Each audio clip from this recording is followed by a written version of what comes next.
കടിയൊക്കെ അടുക്കളയിൽ ആരെങ്കിലും ഉണ്ടാക്കി വെച്ച ടേബിൾമൊക്കെ എത്തിച്ചാ പോരാ, ഉണ്ടാക്കാനും വേണം പഠിച്ച. സുമിയെ ഇങ്ങോട്ട് ഇരുന്നോ, ആ കസേര ഇങ്ങോട്ട് നീക്കിക്കളാ. ആ ഇരിക്കമ്മ. പൊന്നു മാവ് ഇരിക്ക്. ആ ഞാൻ ഇരിക്കണ, നിങ്ങൾ ഇരിക്കാത്ത. ഓള് പിന്നെ ഇരുന്നോളൂ സുമിയെ, ഇജ്ജ് ഇരുന്നോ. എല്ലാരും കൂടി ഒപ്പിരുന്ന ഇനി എന്തെങ്കിലും വെള്ളമോ ചായ ഇനി കൊണ്ടുവരണമെന്നുണ്ടെങ്കിൽ നീച്ചു പോണ്ടേ. അല്ലമ്മ ഓള് ഇരുന്നോട്ടെ, എന്തേലും ആവശ്യം ഉണ്ടെന്നുണ്ടെങ്കിൽ ഞാൻ കൊടുന്ന് വെച്ചോളാം. ഞാൻ താത്തിരുന്നോളേ, ഞാൻ എടുത്തോണ്ടുണ്ട്.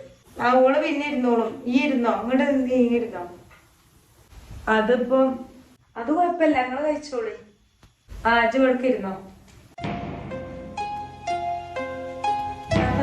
പാത്രം കടു വെക്ക്, ഞാൻ കഴുകിക്കൊണ്ട്. കറി എനിക്ക് ഉണ്ടാക്കാൻ കഴിയൂലല്ലോ, അതുകൊണ്ട് പച്ചക്കറി ഒക്കെ കട്ടാക്കിയാണ് കഴുകി വെച്ചിക്കണം. നിങ്ങൾ അത് ചെയ്തോളൂ. വേണ്ട മാറിക്ക്. ആ ഇപ്പൊ എന്താ ഇപ്പൊ ഓള് പാത്രം വെക്കുന്ന